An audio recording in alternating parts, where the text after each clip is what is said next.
Come and celebrate ancient Norse Yule with me, but be warned, this might be a little bit bloodier than you're expecting. In Snorri Sturluson's Heimskringla, the Chronicle of the Kings of Norway, a 12th century Christian saga telling the legendary history of the Kings of Norway, in the saga of Harkin the Good, Sturluson mentions the Norse pagan festival of Yule, and then he gives a description of the animal sacrifices of ancient Norse paganism in general.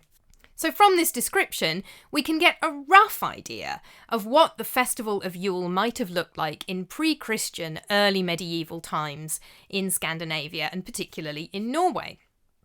The saga of Håkon the Good tells the story of the legendary 10th century king Harkin. He's called Håkon the Good because he's credited with bringing Christianity to Norway, or with being one of the people who brought Christianity to Norway. Håkon was the son of Harald Fairhair, a character who was reimagined as Harald Finehair in the TV show Vikings, where he was played by Peter Franzen, although I should say that the relationship of the TV show Vikings to anything from actual history is very, very wobbly. They take people from different centuries and put them together in that show. So how much, if you've seen Vikings, of what you've seen relates to any real person who may or may not have been called Harald Fairhair or Harald Finehair is hard to say. But anyway, Håkon the Good is Harald Fairhair's son, and he supposedly spent his childhood in England, where he converted to Christianity at the court of King Athelstan. It should be said that the English sources don't actually mention him, but then they just might not have thought he was that important. So when Harald Fairhair or Finehair dies, Håkon the Good comes back to Norway, and he is chosen as king at a thing. Now that's not me forgetting the term.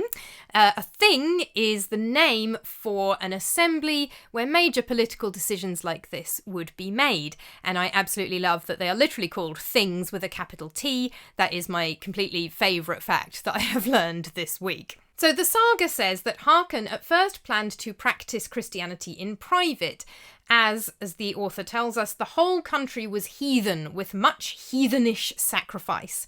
Now it's important to remember that Sturluson is writing in the 12th century. He's a Christian, his audience are Christians, the country is Christian.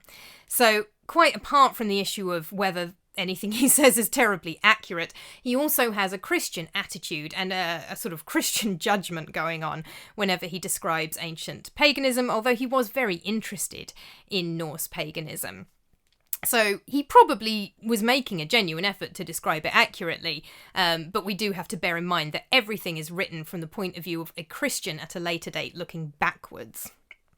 So Sturluson says that Håkon did make some changes straight away, even though he had initially thought he would practice Christianity more privately, and one of the changes he made early on was to the festival of Yule. Sturluson tells us that Yule started on the 14th of December and ran for 3 days. And he says that it was Harkin who shifted the date to the 25th of December to match the Christian festival of Christmas.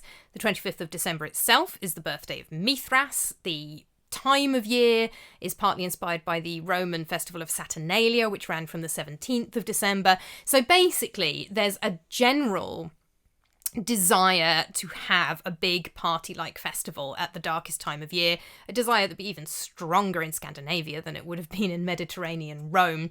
So he's done exactly what the Christians originally did by taking the dates of Saturnalia and the birthday of Mithras and putting Christmas on them, and he is now shifted the pagan festival of Yule for those still celebrating it, so that Yule and Christmas are happening at the same time. And Sturluson says that the 14th was the slaughter night in the pagan original version of Yule. So it is a festival centred around the practice of animal sacrifice, as much European paganism was, common in many ancient European religions. And that's all that Sturluson says about Yule itself, but shortly after that in the saga, he goes on to describe Norse pagan sacrifices in general. So he says whenever there was a festival based around animal sacrifice in the ancient Norse religion, all the local farmers would come to the temple and they would bring ale and animals for slaughter. Now, the Vikings started building temples probably around the 6th century CE, possibly under the influence of Mediterranean ancient religions and of Christianity, which had big church buildings. There was a very impressive temple at Gamla Uppsala in Sweden, which was a wooden structure adorned with gold and that was dedicated to Thor, Odin and Freya. It was described by Adam of Bremen in his 11th century Deeds of the Bishops of Hamburg, and this woodcut illustration was done for Olaus Magnus' 16th century Description of the Northern Peoples. Unfortunately, the temple itself was destroyed in the late 11th century, but it gives us an idea of what these Norse pagan temples might have looked like. Some would obviously be richer, bigger, more impressive than others, but a wooden structure with decoration on it, essentially. Sturluson tells us that whenever there was an animal sacrifice, a festival with animal sacrifice, all kinds of cattle as well as horses were slaughtered, and all the blood that came from them was called hlaut, and the vessels in which it was collected were called hlaut vessels. Hlaut staves were made, like sprinkling brushes, with which the whole of the altars and the temple walls, both outside and inside, were sprinkled over, and also the people were sprinkled with the blood. So the idea of sprinkling liquid all over all the people is something that I'm very familiar with from Christian Catholic practice. We do that several times throughout the year, particularly at Easter, where you sprinkle the entire congregation with holy water. But in this case, it's not holy water, it's blood. Fresh blood. I don't know if old blood would be worse, I guess. Fresh blood. But according to Sturluson, they are sprinkling it everywhere. Now, of course, there is a danger that Sturluson is describing Christian rituals he's familiar with and assuming that ancient pagans did the same thing, only with blood instead of water. So there is a possibility that this isn't an entirely accurate description. But according to Sturluson, this is what they were doing.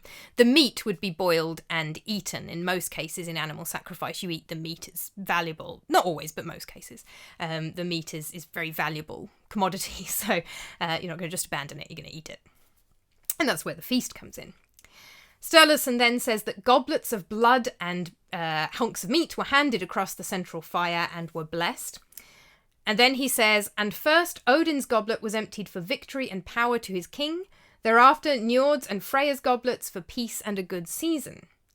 Then he says the Braga goblet was emptied. This is a special goblet used for making vows. And then he says the remembrance goblet was raised to the memory of departed friends. So there's obviously a lot of drinking going on, a lot of ale, a lot of meat, and everybody is eating and drinking it while covered in blood, along with the walls and the altars around them. Whether they washed the blood off themselves before they ate is hard to say.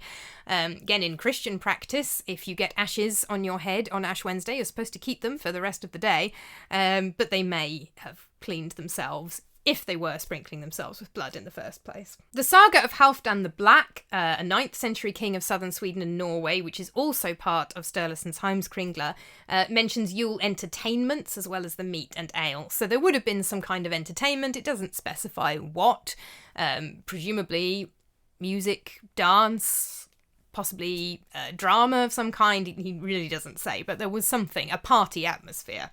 And he tells a story about how the meat and ale mysteriously disappeared the year before Halfdan died. And then later references are to the Christian version, which in Scandinavia continued to go by the name of Yule, and in fact, of course, still does today quite frequently.